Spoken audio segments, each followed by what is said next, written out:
The intention of Natural Freedom League is to expand the understanding of natural law, which is based on objective morality, and to expose the illegitimacy of the belief in authority, and thus the inherent immorality of all government. We be the Natural Freedom League, cause we become no longer unvegan. We seek in the wisdom, and that's why we did come to this prison, a prism. And that's why the beat thumps, and that's why we speak up. We be the Natural Freedom League, cause we become no longer unvegan. We seek in the wisdom, and that's why we did come to this prison, a prism. And that's why the beat thumps, and that's why we speak up. We be the... Hello, everybody, and welcome to Natural Freedom League. You can find us at naturalfreedomleague.com. I'm here today, John Rowland, with, once again, my producer and co-host, Chill Will Keller. What's up, Will? What's up, brother? How's it going, man? We took a little break real quick for people to know. We got the conferences coming up, so we're going to be, hit or miss with the episodes. But it's good to be back, and we got an awesome lineup for today's discussion. Yeah, and if you're wondering, my son wanted me to wear his drip, so there, I wore it for him. Can't say I didn't ever do anything for him, Yeah, man. I was like, I got to at least have some drip that fits me. But anyway, today we have with us our good friends, Leslie Powers and Chris Jansen. Hello, guys. Hey, what's up, guys? Hey, John. What's up, brother and sister? The Californians are all here together. Yeah, some of them. Yeah. Good to see you guys. Yeah, thanks for having us. Yeah, great idea. Thank you.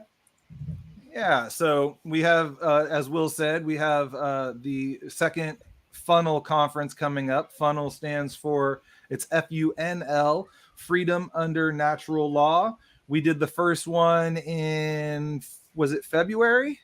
Yeah. Sounds about right. Yes. February 22nd. February. Was it? And we were really excited. We were really excited after doing it, and we got right back into doing the next one and planning the second one, FUNL 2. And that is going to be on September 11th, September 10th and 11th. And it's been a journey. We have well, I'm going to go ahead and let Chris and Leslie start it off. Why don't you guys tell us what FUNL is and how it came to be? Well, I think we're all in agreement. We talked a lot about in our group, the kind of fundamental core principles we all agreed on. And it was neat to have 8-9 people all discussing that as we began to get to know one another in our meetings. What we now call the Natural Freedom Alliance. A few other members that aren't here, and Will and John and myself and Leslie getting together and talking these things out. What we all come to agreement that we're on the same page about is that how are we ever going to have freedom if we don't have an understanding of natural law? And so, in the discussion about how do we want to make the theme, or what do we want to call this conference idea, it really seemed like that was a good description that, freedom is possible under natural law. If we're behaving under natural law, if our attitude is one of understanding natural law, then we have freedom under that banner of natural law. And that's something that we can unite under. And then, so I think the progression now is saying, okay, we've come to that recognition. Now, what do we do it? How do we actually do it? And the idea of the convergence is us all coming together to do it. But we're going back to the beginning. What do you have to say, Leslie? Right. Well, I just wanted to add a little bit more about how we came together in the first place, because it was just a happenstance almost that I think Cindy, who's not here tonight, she had started a group and it wasn't kind of taking off. And then she and Chris and Jason connected. And I remember seeing an ad that Chris put out on Facebook. If you are looking for, some supportive camaraderie around, the study of natural law and doing the great work in California, join. So that's when I joined in. And that was towards the end of 2020, right? And we started out supporting each other around what was going on in the world in 2020. And then also we were all inspired to do something about it. So Dom and Cindy and Vienna and, Will and John and Rob and Jen. And am I missing anyone? I got it. So that was our core group. And we started to share our ideas of things. Some of you guys had already gotten started. Like for me, I had just a bunch of notes in my phone notes, right? All these things that I was inspired about from listening to Mark Passio and Michael Kusarian and other, speakers. And I was inspired to put my ideas together into my own work, right? And we supported each other through that process, and that led to the funnel. So just wanted to give that little history. Yeah, it's cool. Look back now, it all came together, and how close we've all become as a group. As Leslie friends, and I become close, really close, and so it's just neat. And that all came about. That all grew from this just kind of meeting of the minds, this union of we all care about natural law. What can we do about it?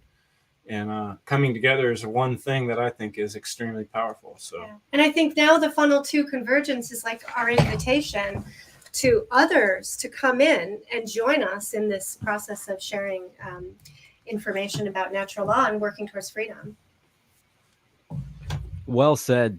There's a lot of value to kind of our story, right? Through adversity, like with the whole scandemic happened, and then just as simple as just reaching out to people, right? Like-minded individuals and unifying and coming together and having communication and then putting the action behind that, you start to create something. In our case, it was like a support group, and then it just builds from there. It's the exact same thing that happens when someone's trying to become a content creator or an educator, right?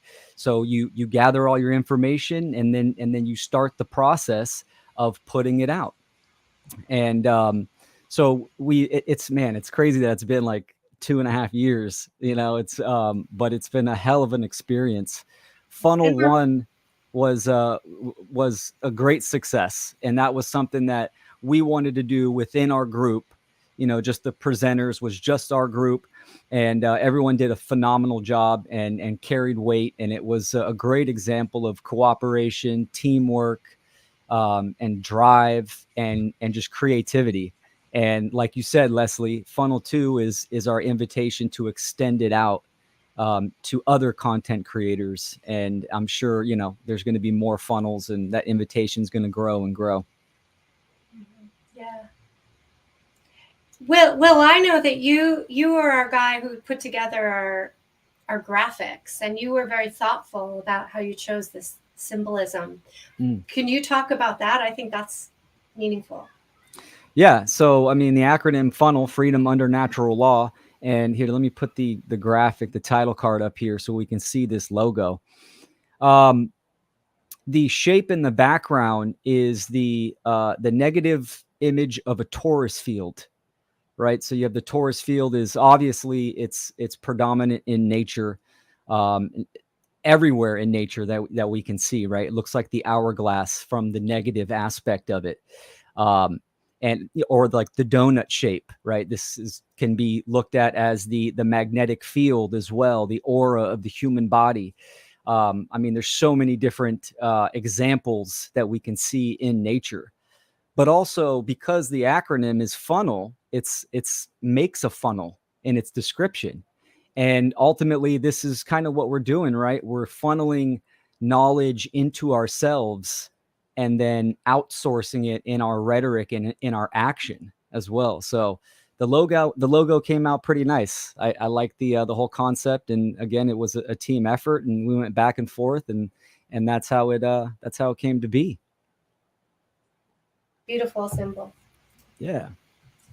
Yeah, and I think that, talking about the importance of networking and a support system, and for anybody out there who is feeling like, they need that. It's really, we have, people that we've spoken to who have really talked to us about how they feel kind of isolated because they understand this information and a lot of people around them don't. And we all understand that.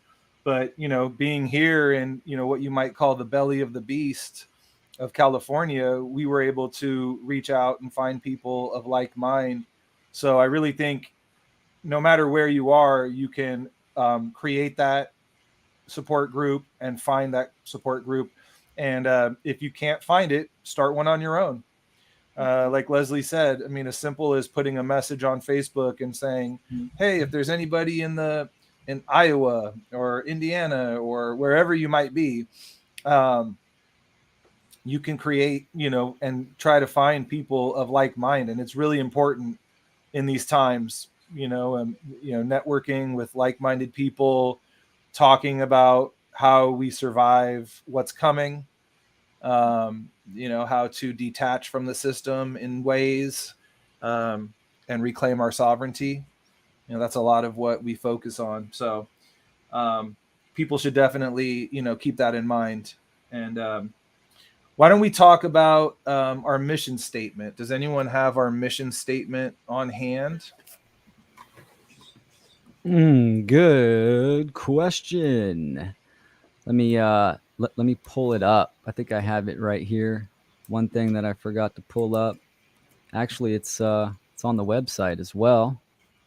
Obviously, our goals are to take action, right? And to take this knowledge that we have and then put the information out there in some type of creative way.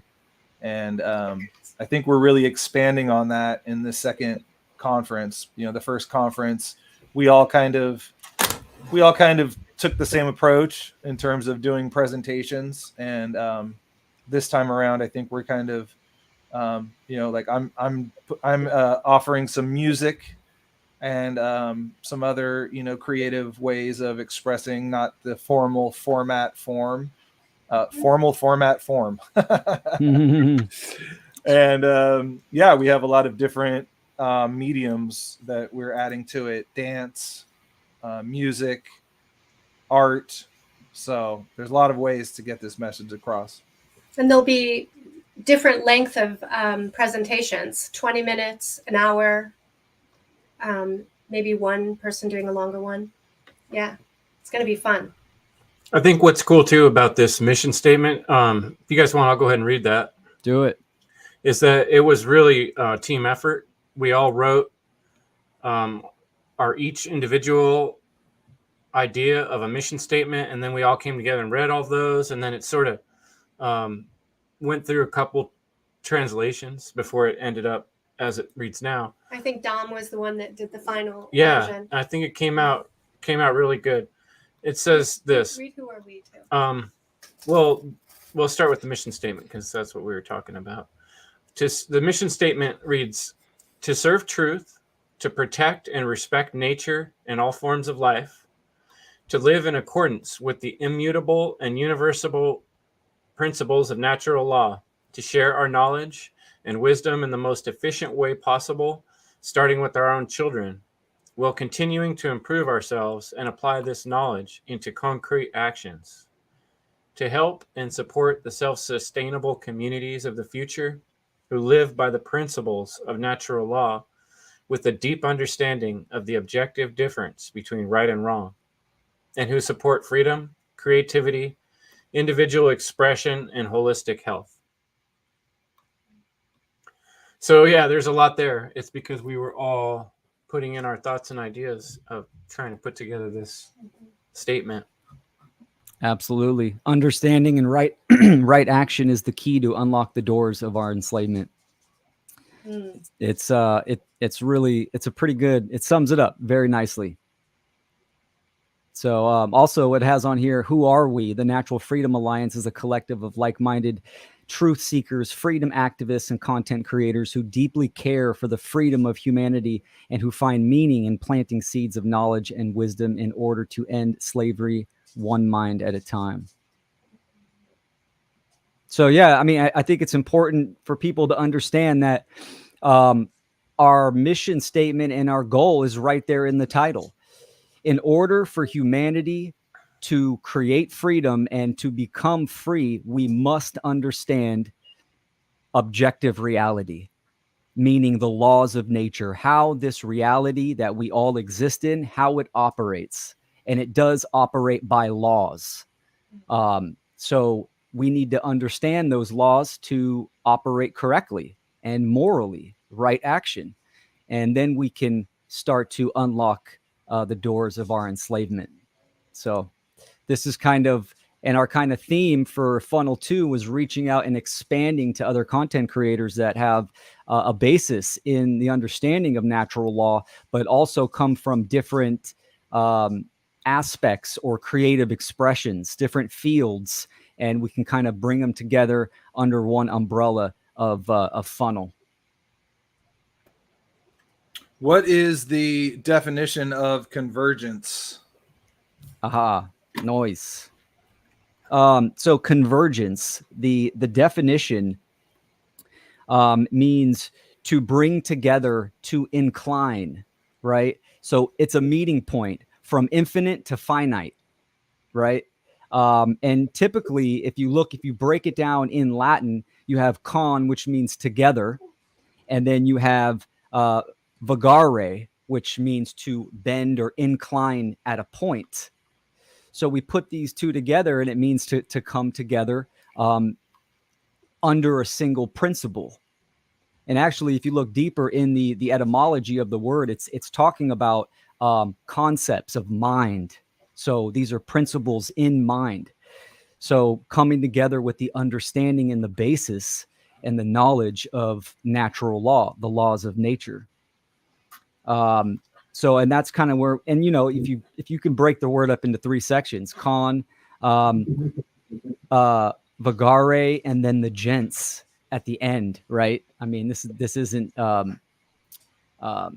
traditional, but the gents is generative. So this is where we got the unity, focus, and action from the three parts, three words that we used for the theme. So it's extremely powerful, in my opinion. Yeah, when I was doing my research on vergere, I came up with to incline together, which I liked. I like the sound of those words, to incline together, because it kind of goes along with what we're talking about, this convergence. And I like in your graphic, Will, how you have these little sparkles, almost like on our tapestry behind us, that represents these lights, and if we shine bright, out in the crowds and the masses, we see one another, kind of like we did here in California. Like, who here understands natural law, and hands raised up, those are like those lights. And then our lights can kind of mingle together and form, like a really strong light. And I wrote, this is something I wrote. This is a conference to encourage people to grow together, never to bend to authority, only to unite for freedom for all. I think it's interesting, the freedom under natural law idea, and watching this show on HBO, The Anarchists, and one frustrating part about it is that they don't mention natural law at all. They don't really mention the morality of it. They have Larkin Rose on there, and he kind of is touching on the immorality of government and having authority over you, but they never really get into the understanding that you cannot really have true anarchy without this understanding and execution of natural law.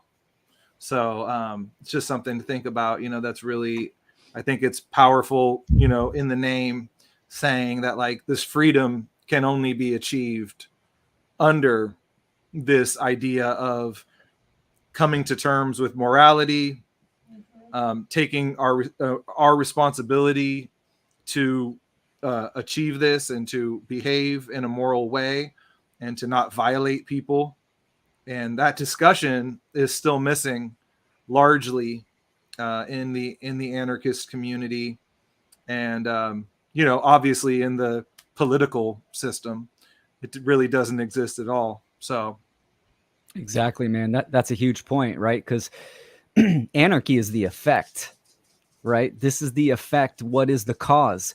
The cause is that human beings understand how to act in the world, right action, and understand objective morality.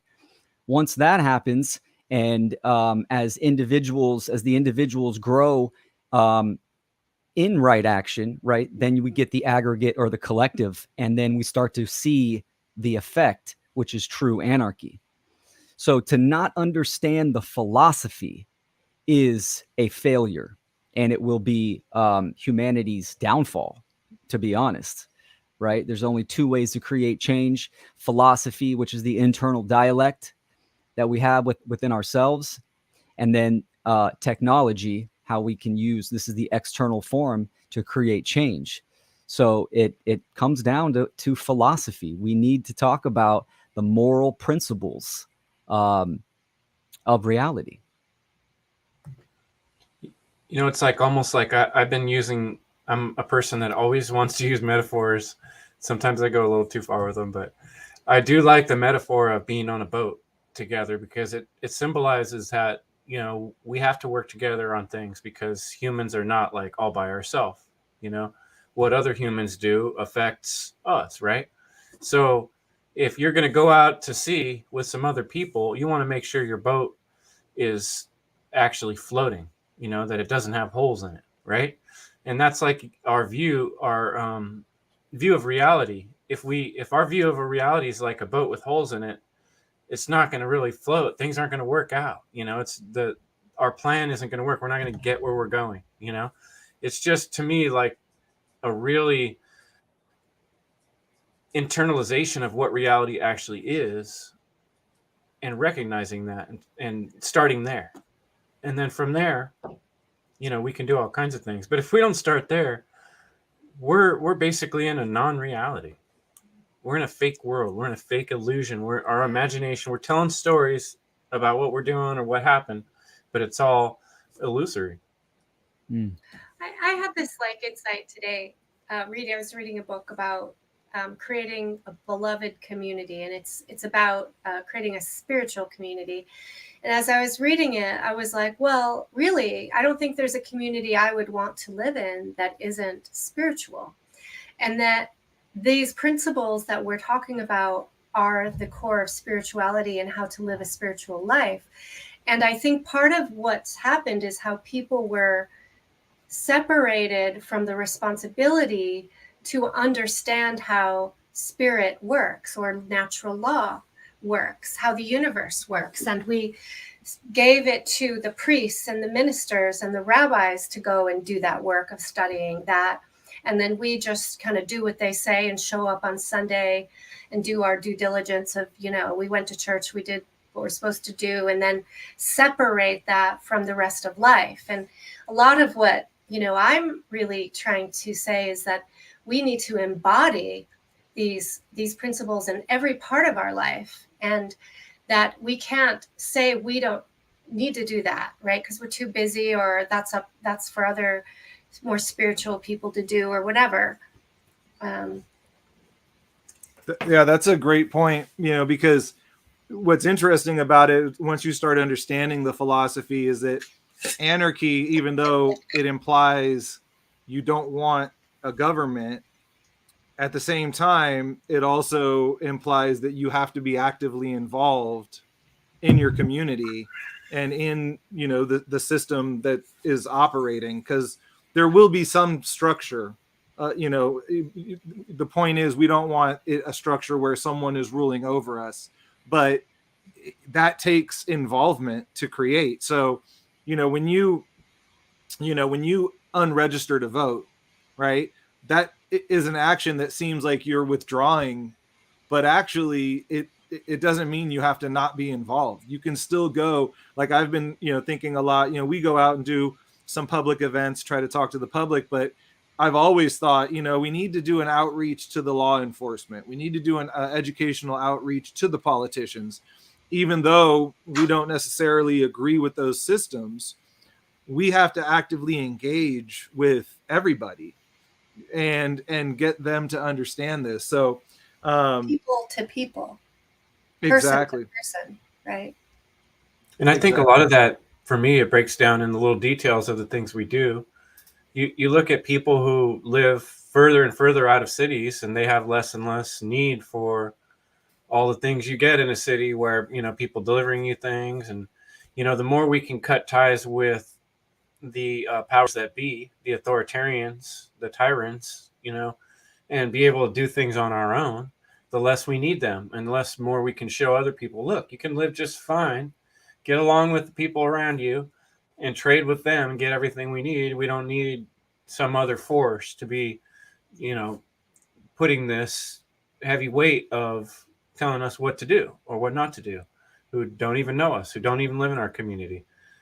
And it should be really simple. And I think it has been a lot of times in history, but we've kind of built up this, we've allowed this to be built over generations now, this system of tyrannical leadership being acceptable and normal, and that it's okay for someone to say, oh, you don't have a right to defend yourself.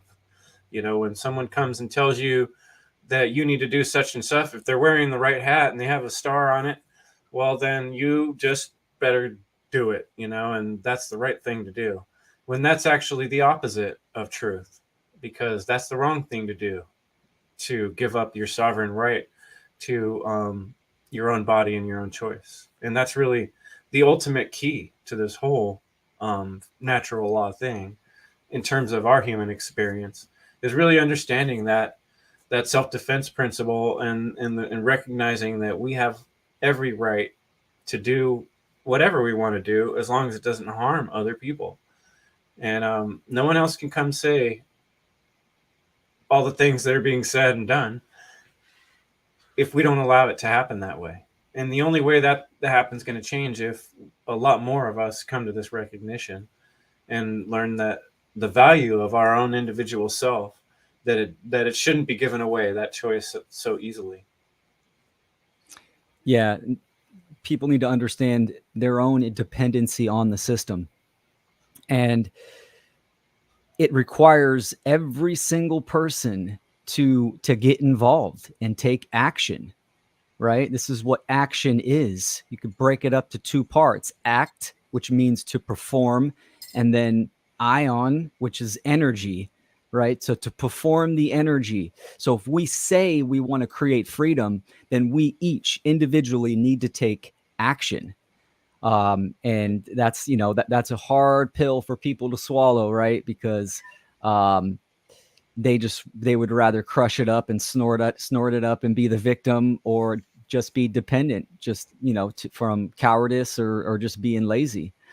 And this, I think, is what the FUNL conference is trying to do, right? We're trying to provide knowledge and understanding to the public, but also the energy that's created from that, and that people are seeing the art form in its totality, the conference.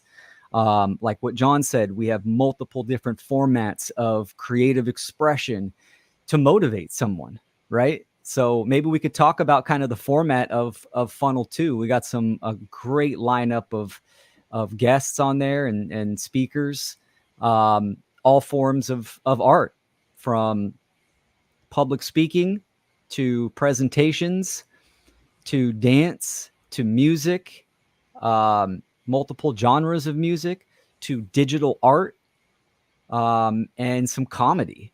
I mean, I think it's going to be a hell of a smorgasbord of truth and freedom, and I'm looking forward to it. Yeah, it's 2 full days, right? A Saturday and a Sunday in September. Yeah, 2 full days. There's going to be a creative pre-show, and then at the end of each day, we are going to do a live roundtable discussion with the presenters from that day, if they're willing, and then we can take questions from the chat and stuff. So I encourage everyone to get involved during the conference. Ask your questions at any time on any of the platforms we're going to stream to. There'll be a list. There'll be an email sent out. So the best thing to do is go and register at the website, freedomundernaturallaw.com, and we'll send you all the links where all the platforms we're going to be streaming to. But it's cool. We're doing it a little different. We have our traditional presentations, and then we also have shorter videos, like you said, Leslie, that just about 20 minutes, and then small clips here and there. So we're really trying to spice it up. And 2 full days, we understand that's like, that's a lot of time to be invested in, but we're trying to make it entertaining as well with a deep, powerful message. Yeah, and then the idea is you can kind of pop in, pop out. All these videos we're going to have recorded and we'll put on the website. So if you miss part of one, you can come back and review them later. But that's just kind of going to make for a really nice, fun weekend for someone of our mindset who recognizes the problems in the world and who cares. The type of folks that we vibe with. I mean, this is like the thing you look forward to all year. Like a little kid going to Disneyland. This is our version of that. To get together with other philosophers, other people that love philosophy. And I always talking about definitions of words and the importance of philosophy. The love of wisdom is really how that word. I've best been able to break it down, what makes sense to me. And that when you meet other people that love wisdom also, and that have taken the time to study and think deeply about these things, and then now hearing it from different perspectives is almost like we talked about with the little sprinkles of light, kind of like behind me on this tapestry.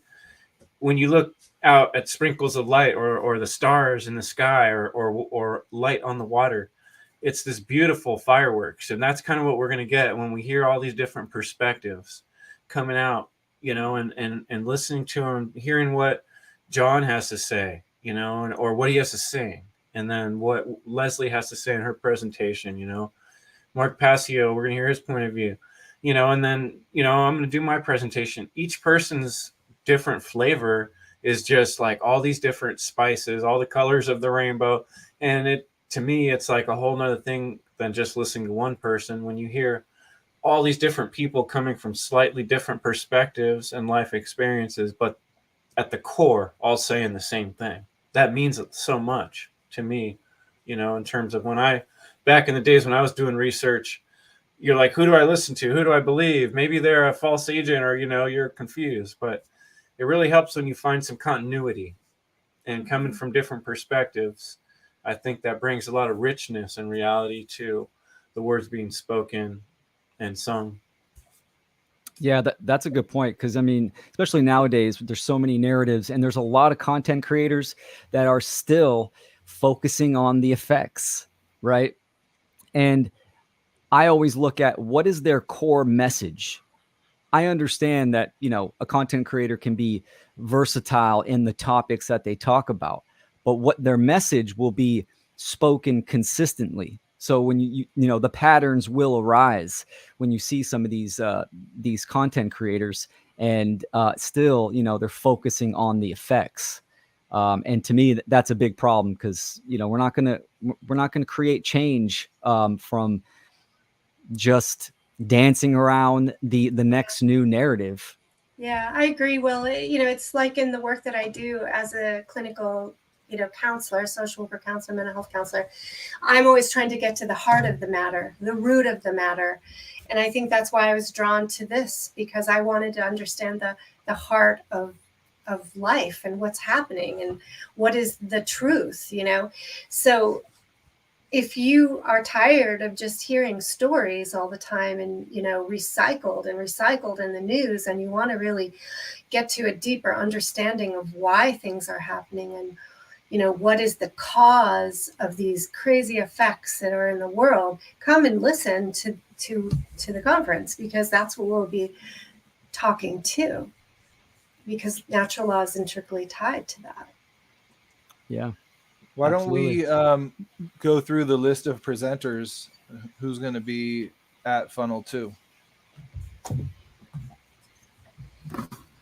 So I'll do the first line. We got Dr. Andrew Kaufman, Brandon Martin, Brandon Spencer, Brian Easterday, Chris Janston, and Cindy Leong.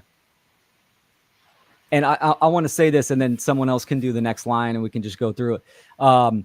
We have some huge names, right? Andrew Kaufman is extremely popular with diagnosing and dissecting the whole scandemic, and then we have some people that this will be their first presentation ever, and I love that. I love that there's some some vets in here that have been content creators for a long time and have fantastic work. And then there's some that are just kind of starting, and we want to showcase these people as well. And I think that kind of adds to the diversity of the conference. And I like that. I like that a lot. Yeah. We also have Crypt Rick, who has a internet radio show. David Whitehead, who has really good, what was the name of his, The Cult of the Medics? That's a really good documentary he's recently been putting out. Dana Martin, Radical Unschooling and Peaceful Parenting. Dorian Greens, she's a dancer. Indica Martin, she has written a children's book about natural law. And Joe Murray, hip hop artist. Will, you want to do the next line? Oh, Chris, you want to do it? Sure. Oh, yeah, we got John Rowland, Leslie Powers, Mark Passio, Melissa Arnautovic, Mike Mattingly, and Patricia Lager. And I can get the last line. We Yeah. have Sarah Cross, Seth Boza talking to us about some deep occult knowledge, Third Eye Foresight, and Will Keller. Shout out to Brandon Martin. He's in the chat tonight from Seed Truth Academy. A person that was Cool. Some huge inspiration for us, creating action and deciding to do a conference. His Seed conference 4 was a huge inspiration. So he's deep in the game. He's got fantastic work. And so, yeah, just wanted to say that. Yeah, Brandon and I just had a good chat. It'll be a little bit before I get to publish it, but yeah, great guy. I just really like him. He's been a lot of inspiration to me. Yeah, I feel like his conference was the inspiration, really. I know that Definitely. Chris was like, we got to do something like Seed 4, we can do that, and that's really how it started, and I mean, man, it's crazy, is that, what's that saying that, motivation comes from starting to do work. Like you do the work and then the motivation comes, and it's true, because a lot of us, I know for me, like my presentation in the first one, I kind of let it go to the last minute, and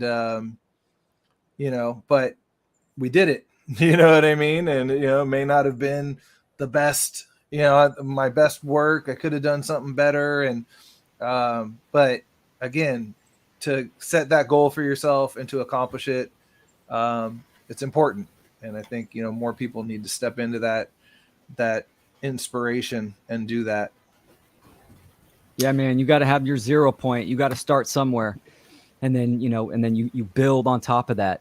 The process of evolution within your own content, that's the beautiful thing, right? But of course, you need willpower, dedication.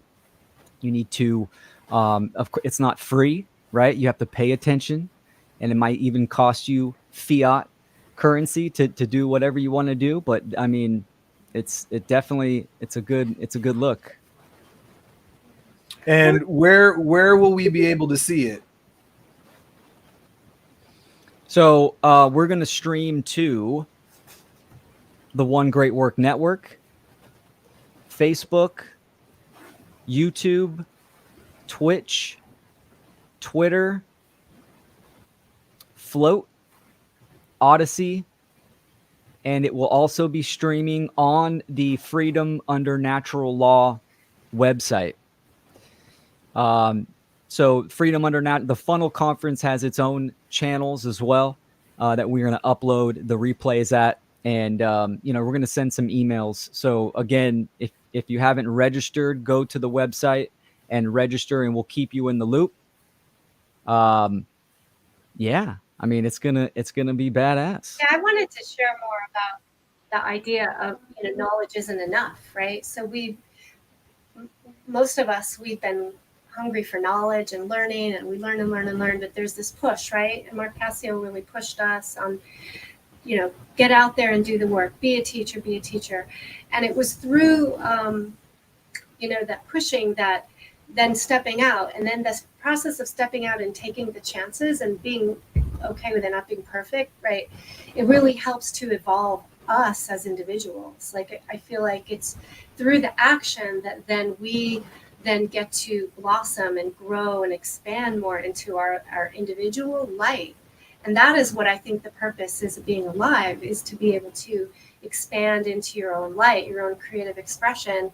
And to have that, you need the freedom to do that, right? And there's so many things in our world that stop us from being able to fully be ourselves and to shine that light. And that is done through action. And so Yeah, we hope to inspire people. absolutely. Yeah, I want to say something that I think a lot of people should need to consider is, I mean, obviously, the one great work, it starts internally. So becoming a content creator, there's a lot of internal work that one has to do to get to know themselves and tap into that creative essence, right? Their unique art form.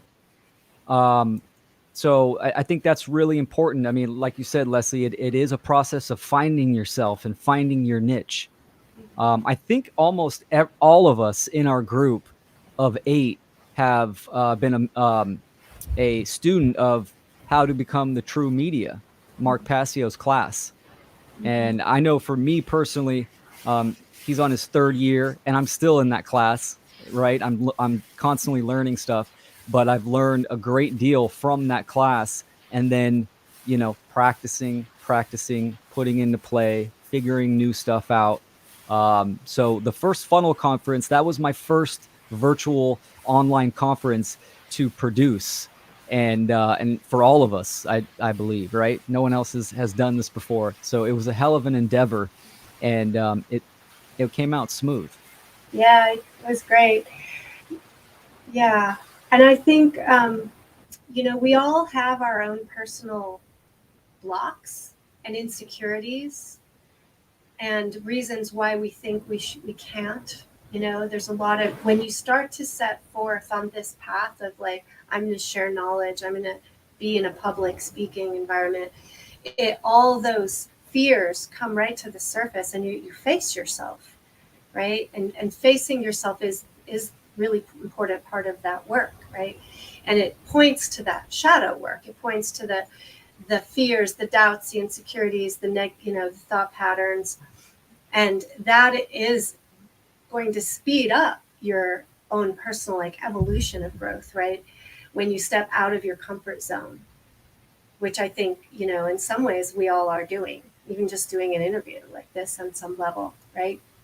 This wasn't. And the other aspect of this whole idea of convergence, this whole idea of coming, in a way, it's almost like the coming out of the closet idea, where you become a person who not only recognizes the problems in the world and recognizes that people as a whole are not living in accordance with the way we should treat one another. Natural law principles of not harming, they are accepting harm, and making it regular. And so living in that world, it's traumatizing to us, especially, like I said, you're trying to be a light being, you're trying to be a decent, good person, you're trying to do the right thing. And you got around you a lot of people that are super hypercritical of you. And you go through these experiences of life like me in school, and you kind of get beat down by these indoctrination systems or religions that tell you these stories that make you feel bad about yourself. And people are just beat up and traumatized, right? And it really helps when you meet other people that have been through some of these same experiences, and you hear them relating the same feelings that you're going through, and you're like, okay, all right, now I don't feel so crazy, because in this world you start to feel crazy because we're surrounded with crazy, and so one way to deal with all that trauma and that stress you've gone through and coming to realizations and living in this world where people are doing things backwards is to start speaking out and to start being part of the change. And when you start making that move, it's like a transcendence happens, and it deals with a lot of that trauma and that fear and that anxiety. A lot of that just goes away. When I have conversations with people, they can say, well, what are you doing about it? I say, well, let me show you what I'm doing about it. You might not think it's the best way, but I spent quite a bit of time creating all these podcasts and shows and presentations, hours and hours of my life trying to do something about it. Whatever people want to say, if they want to criticize the material, go ahead, but you can't say I wasn't trying. And I recommend to other folks that when you start breaking out of your shell, reaching out to other people, sometimes just showing up at a conference and being brave enough to put your comment or your question, out there and try to connect with another person. That's how it starts, just of taking those little steps and calling somebody back, even though you're nervous. Yeah. So I think that, John, you said earlier today, one of the problems that folks have had is feeling isolated and feeling separate from. And we all in our deepest heart, like, crave connection. We're not meant to live life alone. And you could have all the material things in the world, but if you're alone, the people I know in that place, they're pretty miserable. And the poorest, in material life, who have people and connections are happy and rich, And so I think that my experience, because I've been in a sense a loner in a lot of ways, and cautious about joining groups or whatever. And so now that I have put out into as a really clear intention around joining in community based on principle, I'm feeling so rich in my connections, and it fills and it feeds a part of me that's really I didn't know was quite as hungry, that was as empty. And I think that this is exciting, like that part of this convergence idea is so exciting to me because it expands the links of people who care, and it builds our network of I don't know, it's like a net. That net is a kind of a security. It is a power. It is something that's really valuable for us psychologically. So. Absolutely. I mean, just looking at the law of freedom, right? As more humans become moral, then we will see freedom. So that implies that there has to be unity, community, unities in community. I like what you said, Leslie, about community based upon principles. I see so many organizations and even groups that get together with the intention to, create community, but rarely talk about moral principles. Right. So, I mean, that's where it starts. It has to start upon principles to form any kind of relationship. That people balk at the idea of introducing principles as a basis. It's gotten so crazy in our world that's kind of, people kind of don't quite get it. It's really weird. Principles. That's a good. We can't talk about. That's going to cost us money. I don't know. That's going to cut the bottom line. But I'm just talking about even with people who are coming together to join communities, when you want to just talk about, like, okay, what are our fundamental, like, principles and moral right and wrong? People kind of roll their eyes a little bit, or it's kind of almost say, like, why do we need to do that? But then things happen, and ultimately, inevitably, that then make you realize, oh, that's really important, that those principles are out on the table from the start. Absolutely. You got to have a firm foundation, and your cornerstones have to be solid, right? And this is where we get into the moral principles as well. Real quick, we have Nate Cap in watching the stream, and Nate was also part of the Seed 4 conference that inspired us to create the FUNL conference as well. So Nate says, you guys are awesome. I'm really looking forward to your conference. It's cool to see your action to manifest this form of bigger form of self-defense. That's a Absolutely. That's a great point, right? I mean, the conference is a form of self-defense because we are being violated, we are being attacked, we are at war. So this is a form of action. What type of action? Self-defense, through knowledge and communication. So thanks, Nate. Glad you're here, brother. Yeah, you guys have touched on it a little bit, but I wanted to bring it up again. We talked about the importance of knowledge and the importance of action. But what is the importance of unity and focus? I think I was speaking a little bit to the unity and that how, people coming together with their individual strengths and shining their lights, their creative, gifts creates a survivability. I mean, it creates the foundation for life itself to be sustained and to allow humans to evolve into their full potential, right? We need to have a secure net, and that you can't do that alone.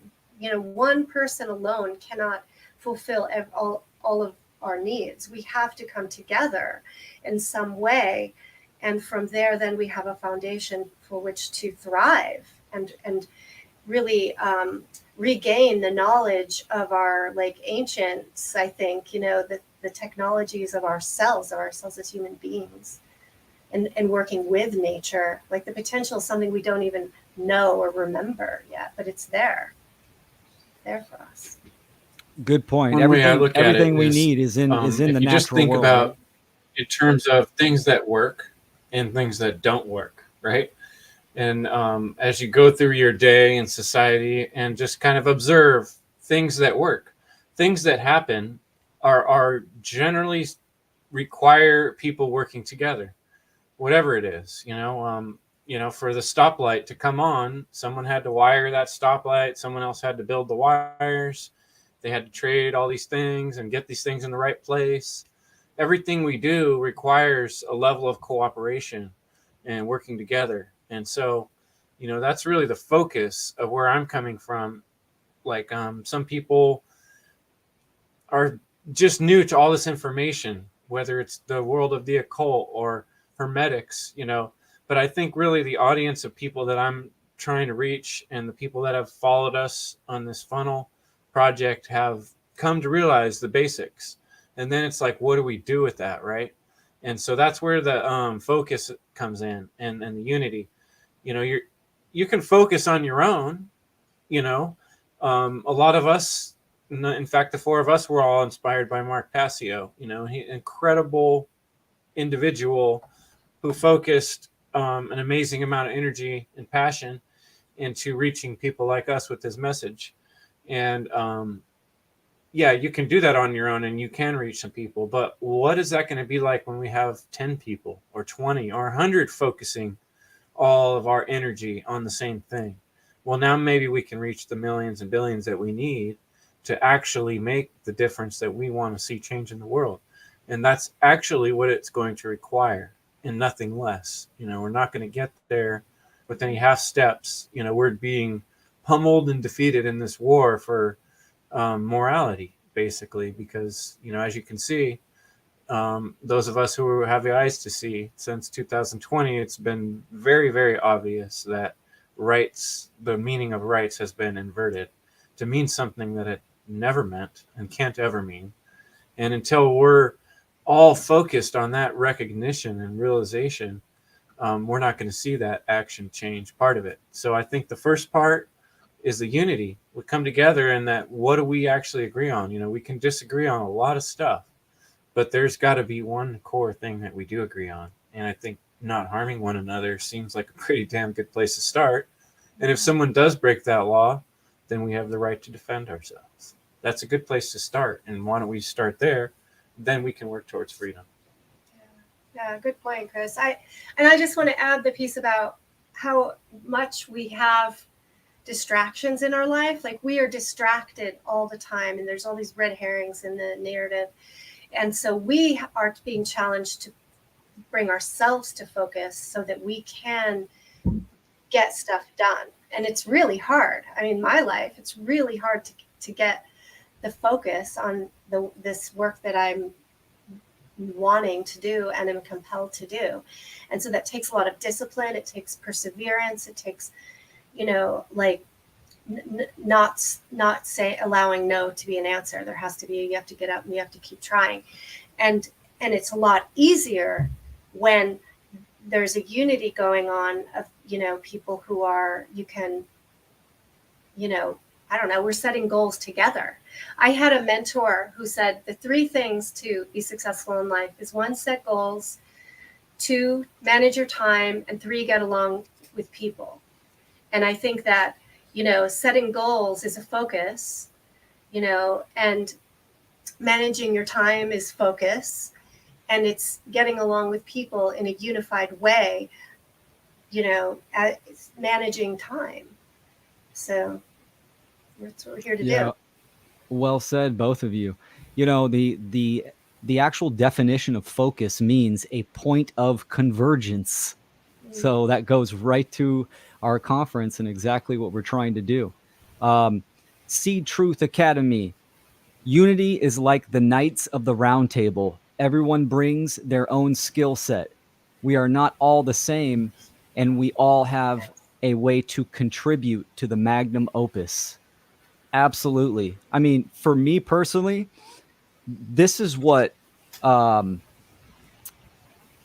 currency or gratitude really is. When you know something, right? And then you have a skill set, and then you can help someone out because of the knowledge and understanding that you have of your skills, the skill set.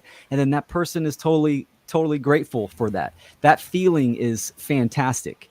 And a lot of people have lost that, being in touch with that, with just helping someone out by a skill set that they have. So in a world of true freedom, it comes down to skill sets, cooperation, unity, and that's how it would operate as well. So well said from Seed Truth Academy. Yeah. And, I really wanted to focus on that question of unity, because obviously that is sometimes a hard thing to realize when, again, everybody is going to come with some certain different aspects of their understanding and their perspective. But the one thing that I've found, is really powerful through the natural law community and the understanding of natural law is the principles that it's based on. And I do think that ends up, even when my mind wanders off into other issues and other, topics, that as long as you can focus on the common sense knowledge of objective morality and how we should treat each other, then that is a place where we can all find unity. And so again, I think that having the title Freedom Under Natural Law kind of like sets that tone for everybody to know that that's what we're focused on, right? Yeah, man. What's more basic and foundational than the behaviors that we take in this reality? I was just saying, and also the caring about freedom and working in unity towards that goal. That's ultimately, we all care about freedom. And there are many people who care about freedom. And in that million of people, there's going to be differences. And we can get stuck on the differences and then not be unified and not achieve what we're out to achieve, right? So we can get too distracted by ourselves. So I think we also want this to be symbolic, to bring together people who may have some differences in the past or argued over, one topic or another. Let's put that aside. We can't afford to argue over those things. We have real freedom for ourselves and our future generations at stake here. And if we don't unify under the actual principles of natural law, non-aggression principle, and self-defense, like we're gonna like drown. We're gonna fall through the holes in the boat and we're gonna drown. So we have to have this net so that we can stay afloat and that we can survive and be free as people. Absolutely, man. If we don't have freedom, we don't have nothing. It's the most important goal at this point. Achieving true freedom allows humanity to step into its creative potential. It's like, to accomplish, it's unlimited, right? And that kind of goes to like the death of the imagination, where people have a hard time imagining what the world would look like, without a control system. But no, Yes. well said, Leslie. And on that, one thing occurs to me is, if you think about art, like some of the most expensive pieces of material in the world are very expensive pieces of art that can't be replaced. They're irreplaceable. The Mona Lisa, right? Apparently, even like high level gangs, rather than trading money, sometimes even trade art, because there's so much value in such a small thing. Now, if you were to imagine a small community of people who were all just spending all their time and energy and passion on art, imagine how that community would thrive and prosper, because all of a sudden they have all these things of value, of great value. And the more they're encouraging one another with the higher level of art that they're creating, then that would challenge other people to evolve onto a higher level of art. And the world I like to imagine, and I've had to do this because my show is called End Evil, and people don't even believe that's possible. But until you can imagine it's possible, until you can start to see that world and how would it be, it is kind of hard, because we live in a world where we're surrounded with evil, And so I think it's important to imagine that something like art and creativity gives us freedom. And it can allow us to have wealth and prosperity in terms of how we live and how we treat one another. And I think that's an important aspect of what we're doing with the funnel too, is bringing in artists and people that are expressing themselves in different ways other than just words.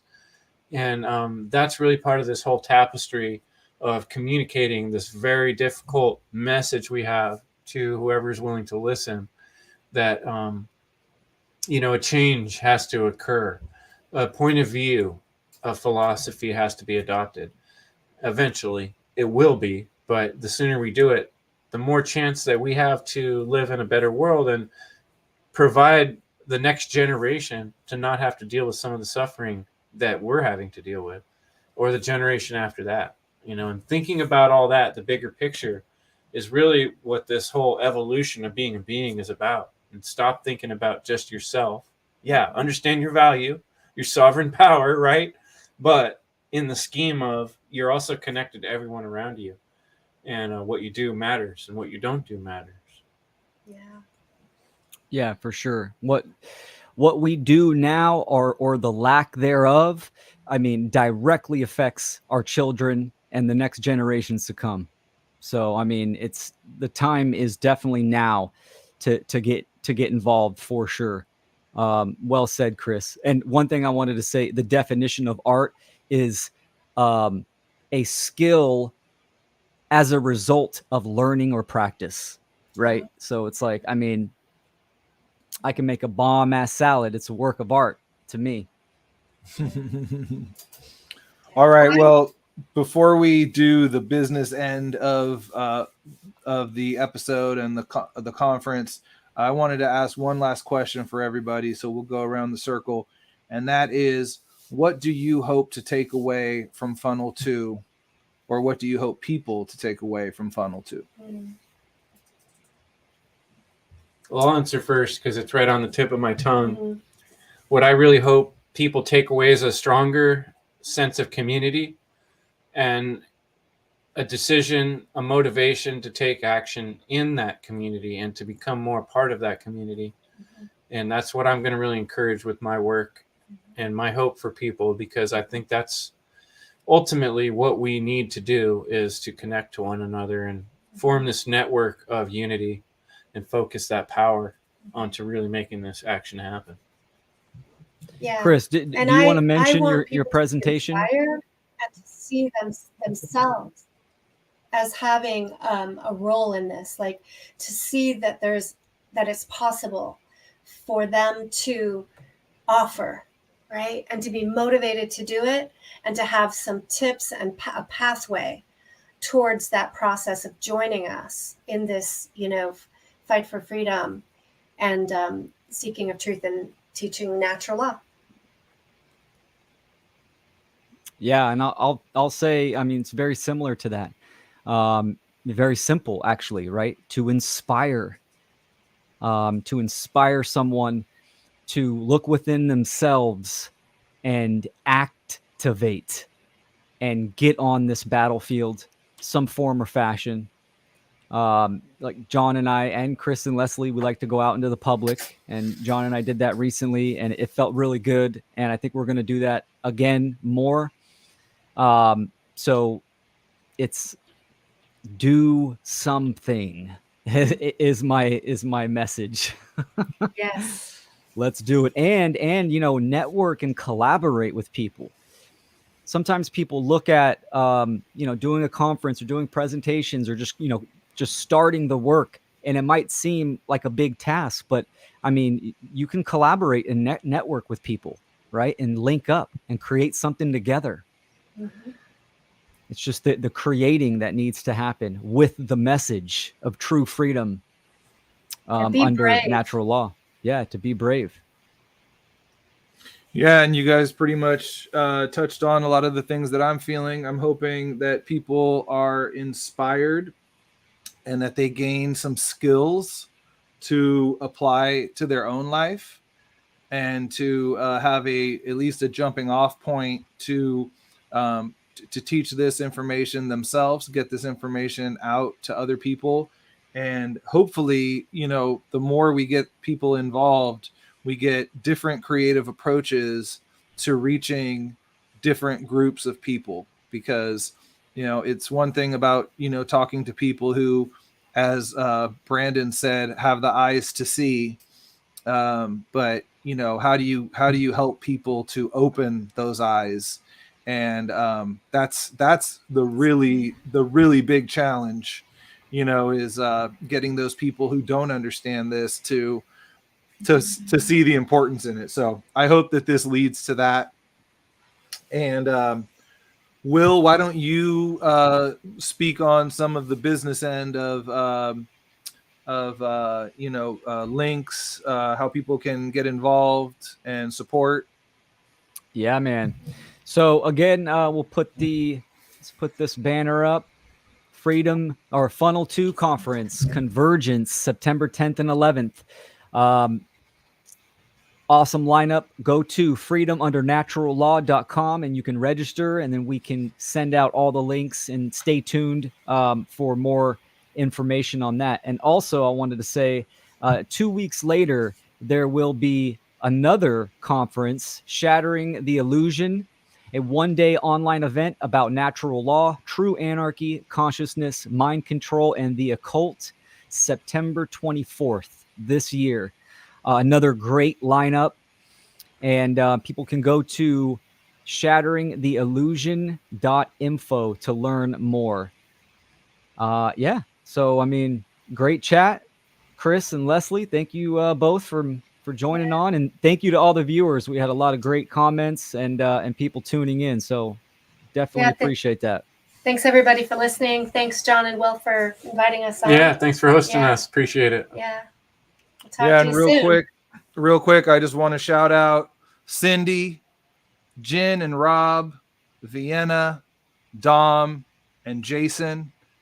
They were the core group when this all started, and all played some part in the development of this. So want to shout them out.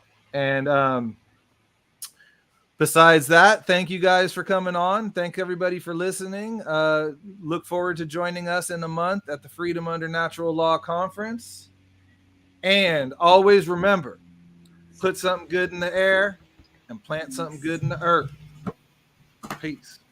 Cheer. The intention of Natural Freedom League is to expand the understanding of natural law, which is based on objective morality, and to expose the illegitimacy of the belief in authority, and thus the inherent immorality of all government. We be the Natural Freedom League, cause we become no longer unvegan. vegan, we seeking the wisdom, and that's why we did come to this prison of prism, and that's why the beat thumps, and that's why we speak up. We be the natural freedom, lead cause we become no longer